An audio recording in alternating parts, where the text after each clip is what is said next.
নিজের পায়ে দাঁড়া হতে পেরে সর্বপ্রথম অনির্বাণকেই বুকে জড়িয়ে ধরল রাইয়ের দাদাভাই। হ্যাঁ বন্ধুরা, ভিডিওতে লাইক দিয়ে দেখতে থাকুন। রাইয়ের দাদাভাইয়ের যখন সার্জারির পরে সুস্থ স্বাভাবিক জীবনে ফিরে এসে নিজের পায়ে আরও একবার দাঁড়াতে পারে, ঠিক সেই সময় রাইয়ের দাদাভাই ডাক্তারের কাছে কৃতজ্ঞতা যাপন করতে থাকে আর বলতে থাকে যে সত্যকার অর্থে আপনি ভগবানের মতন এসে আমাকে যে পরিমাণে হেল্প করেছেন নিজের পায়ে দাঁড়া হতে, সত্যকার অর্থে আমি আপনার এই ঋণ কোনো মতে শোধ করতে পারবো না ডাক্তারবাবু। আপনি জানেন না যে আপনি আমার জন্য কী করেছেন। আমি আসলে কোনোদিন আশাও করতে পারিনি যে আমি হয়তো বা আরও একবারই স্বাভাবিক জীবনে ফিরে আসবো। আসলে সেই অ্যাক্সিডেন্টের পর থেকে আমি সকল আশা ছেড়েই দিয়েছিলাম, কিন্তু সত্যকার অর্থে আপনি আমার জীবনে দেবদূতের মতন এসে যে পরিমাণে আমাকে হেল্প করেছেন, এ কথা বলা মাত্র ডাক্তারবাবু বলতে থাকে যে দেখুন, যা আপনার কৃতজ্ঞতা যাপন করা আছে সেটা আমাকে নয়, এটা নিতান্তই অন্য একজনের অধিকার। এই কথাটা বলা মাত্র রাইয়ের দাদাভাই বলতে থাকে যে তার মানে ওর অবাক দৃষ্টিতে যখন ওর বৌমনির দিকে তাকিয়ে থাকে, ঠিক সেই সময়ই রাইয়ের বৌমনি বলতে থাকে যে সত্যকার অর্থেই উনি তো করেছে, উনি যথাসাধ্য পরিমাণে চেষ্টা দিয়েছে, এফার্ট করেছে, তার জন্যই আসলে তুমি আজকে নিজের পায়ে দাঁড়াতে পেরেছো। কিন্তু তার থেকেও বড় অবদান যদি কেউ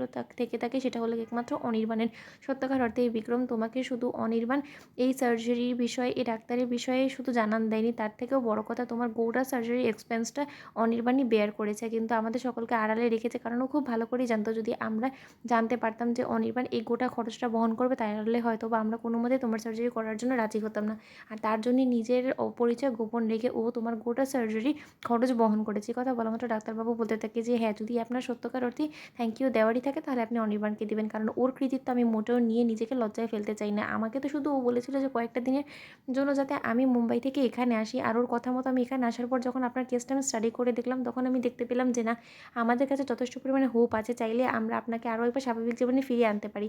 আর সেই চেষ্টাটাই আমি করেছি, যেটা কি আসলে আমার কর্তব্য এবং দায়িত্বের মধ্যেই পড়ে, তাই আমাকে এক্সট্রা করে থ্যাংক ইউ দেওয়ার কোনো কিছুই নেই। কথা বলা মাত্র রাইয়ের দাদাভাই বলতে থাকে যে আমি আজই অনির্বাণের সাথে দেখা করতে চাই। ওদিকে এই কথা বলা মাত্র রাইয়ের দাদাভাই অনির্বাণকে সোজাসুজি ফোন করে বলতে থাকে যে অনির্বাণ, তুমি যেখানে থাকো না কেন যত তাড়াতাড়ি সম্ভব হসপিটালে চলে আসো, আমার এমার্জেন্সি তোমাকে দরকার। অন্যদিকে অনির্বাণ হসপিটালে আসা মাত্রই অনির্বাণকে জড়িয়ে ধরে রাইয়ের দাদাভাই কাঁদতে থাকে আর বলতে থাকে যে আমাকে তুমি ক্ষমা করে দাও ভাই, তোমাকে আমি অনেক ভুল বুঝেছি, অনেক বাজে ব্যবহার করেছি তোমার সাথে, তুমি প্লিজ আমাকে ক্ষমা করে দাও। আজকে আমি নিজের পায়ে দাঁড়া হতে পেরেছি, তার সকল কৃতিত্ব তোমাকে দিতে হয়। আসলে আমি কোনোদিনও ভাবতেও পারতাম না যে তুমি এরকমভাবে আমাকে হেল্প করবে, নিজের পরিচয় গোপন রেখে। কিন্তু তা সত্ত্বেও এটা বলতেই হয় যে আমাদের রাই হয়তো বা আগের জন্মে কোনো ভালো কাজ করে রেখেছিল, যার ফলস্বরূপ ঠাকুর ওর জীবনে তোমার মতন একজন মানুষকে দিয়েছে।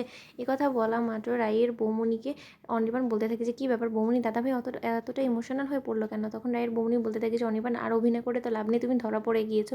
তুমি যে তোমার দাদা ভাইকে সুস্থ সবল করার জন্য পেছনে থেকে এত কিছু করেছো, তার কৃতিত্ব তো তোমাকে দিতে হয়, তাই না? কারণ আমরা তো কোনোদিনও এই জিনিসটা এক্সপেক্টও করিনি। আসলে এই খরচটাও তো আমাদের সাধ্যের বাইরে ছিল, কিন্তু তা সত্ত্বেও সব কিছু সম্ভব হয়েছে তোমার ধারা। তোমাদের ভিডিও ভালো লাগলে লাইক এবং সাবস্ক্রাইব করতে ভুলো না।